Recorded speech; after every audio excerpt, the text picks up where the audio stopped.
Hello, Bacho. Let's read a given question. The question says, in the figure shown, find out the value of theta at this instant. Assume string to be tight.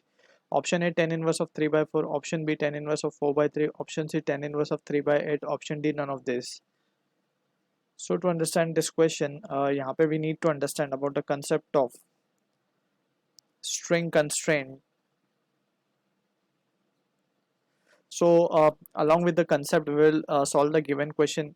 So यहाँ पे अगर हम ध्यान से देखें, so let's suppose we are considering this length to be as L1 and this length to be as L2.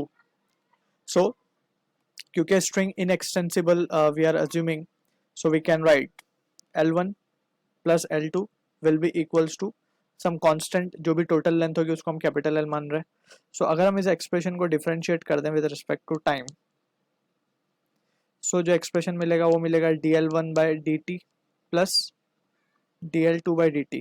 अब ये dl1 by dt plus होगा या माइनस होगा, that we have to see, and ये dl2 by dt प्लस होगा minus होगा, that we have to see, and that will be equals to 0.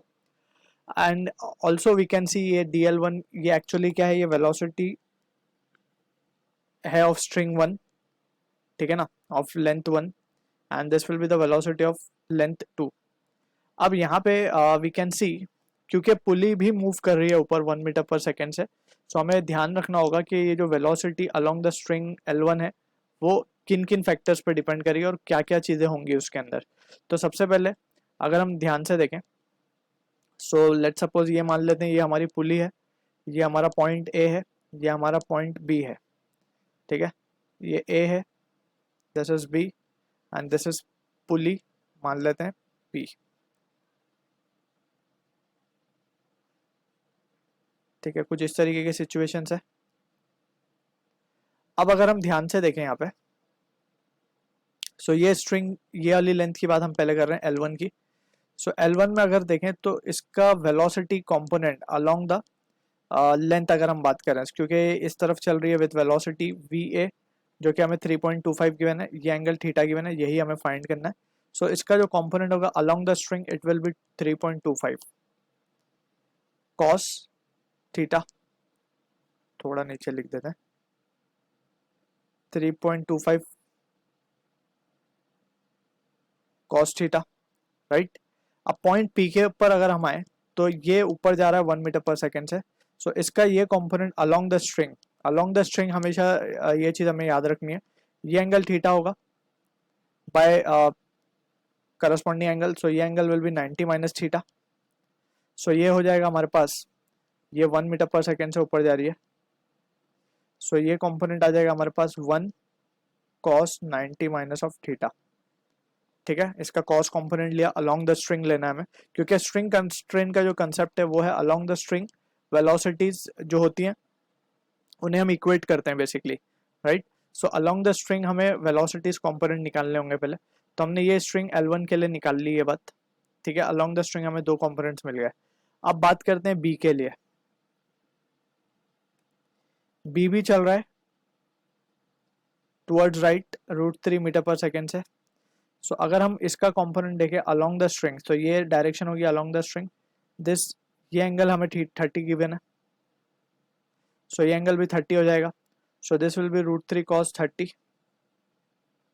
ठीक, ये तो हो गई बात L2 के बी वाले कंपोनेंट. अब यहाँ पे अगर हम देखें तो इसका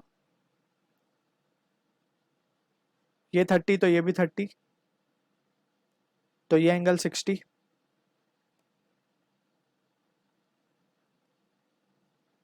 राइट. सो इसका ये कंपोनेंट अलोंग द स्ट्रिंग की अगर हम बात करें, so it will be 1 cos 60. ठीक है, अब हमने अलोंग द स्ट्रिंग्स वेलोसिटी के कंपोनेंट्स निकाल लिए. Now we can write dl1 by जो dt था हमारा, अब इसमें प्लस माइनस के हिसाब से हमें लिखना था. अगर लेंथ बढ़ रही है टाइम के साथ तो it will B positive, length घट रही है तो इट विल बी नेगेटिव. अगर हम 3.25 cos थीटा वाले कंपोनेंट को देखें dl1 बाई dt में, तो ये लेंथ को कम कर रहा है क्योंकि कंप्रेस करने की कोशिश कर रहा है लेंथ को, so it will be taken as negative, तो minus of 3.25 cos theta. Clear. अब 1 cos 90 माइनस थीटा भी अलोंग यही है, एंड यहाँ पे हम देख सकते हैं it is trying to stretch, यानी कि खींच रहा है स्ट्रिंग को, तो इट विल बी ट्राइंग और we can say it will be rather increasing the length L1, so इसको हम पॉजिटिव लेंगे and cos 90 minus theta will be directly we are writing it as to be sine theta. ठीक है, सो ये हो गया dl1/dt हमारा प्लस माइनस के साथ, प्लस dl2/dt. अब लेंथ 2 के लिए हम देखते हैं क्या प्लस क्या माइनस. √3 cos थीटा लेंथ को बढ़ा रहा है, so positive. 1 cos 60 is also increment in length, तो 1 cos 60 ये भी प्लस में आएगा and total will be equals to 0. अब हम इसको थोड़ा सा सॉल्व कर लेते हैं. 3.25 cos theta plus sine theta plus √3/2 cos 30 cos 60 is half, that will be equals to 0. So इसको सॉल्व कर लेंगे हम. 3 minus 3.25 cos theta plus sine theta plus 3/2 plus 1/2, ये हो जाएगा simply 2. 4/2 will be 2 only and that will be equals to 0. Clear है. अब यहाँ पे इसको थोड़ा सा रिजॉल्व कर लेते हैं. तो 2 plus sine theta will be equals to 3.25 cos theta. Now squaring both sides. So यहाँ से हम देख सकते हैं this can be written as 4 plus sin square theta.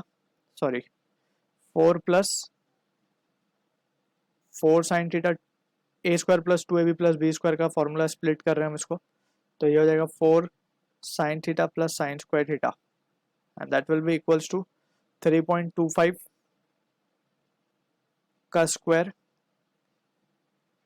cos square theta. हम इसे थोड़ा सा क्वाड्रेटिक बनाने की कोशिश कर रहे हैं. So for that we will be writing cos square theta as using identity का relation. We can write it as to be 1 minus of sin square theta. अब इसको फर्दर थोड़ा सा रिजॉल्व करेंगे. प्लस साइन स्क्वायर थीटा, ये term को भी इधर ले आते हैं, तो ये माइनस 3.25 का स्क्वायर हो जाएगा प्लस ऑफ 3.25 का square sine square theta and that will be equals to 0. ठीक है. सो ऑन फर्दर अगर हम यहाँ पे क्वाड्रेटिक इक्वेशन फॉर्म करें, सो साइन स्क्वायर थीटा वाले टर्म्स को हम थोड़ा सा एक तरीके से लिखेंगे. It can be written as 1 plus 3.25 का स्क्वायर साइन स्क्वायर थीटा, ठीक, plus of 4 sine theta ax square plus bx plus c. अब c जो है कांस्टेंट वाला टर्म हमारा, वो क्या होगा 4 माइनस ऑफ 3.25 का square and that will be equals to 0. ये हमारा एक क्वाड्रेटिक इक्वेशन बन गया which is of the type ax square plus bx plus c is equals to 0. ठीक है. अब हम जस्ट वैल्यूज थोड़ी सी सॉल्व करेंगे. सो हमें रूट्स निकालने हैं इसके, तो रूट के लिए we will use the discriminant also. So यहाँ पे हम लिख सकते हैं कि जो साइन थीटा के रूट्स आएंगे वो आएंगे हमारे पास minus of B plus minus under root B square minus 4ac upon 2a. Right. So minus B क्या है हमारे लिए, minus B is -4 plus minus under root of B square. B square means 4 का स्क्वायर माइनस 4 इंटू ए क्या है हमारे लिए 1 plus 3.25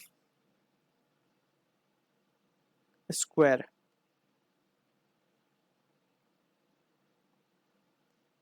into सी की अगर हम बात करें, so C is 4 minus of 3.25 का square the whole divided by 2 into A क्या है 1 प्लस 3.25 का स्क्वायर. ठीक है. So on simplification we can have -4 plus minus, इसको सॉल्व करने पे वैल्यू आती है इनसाइड इट इज, तो ये वैल्यू हम लिखेंगे 16 माइनस 4 इंटू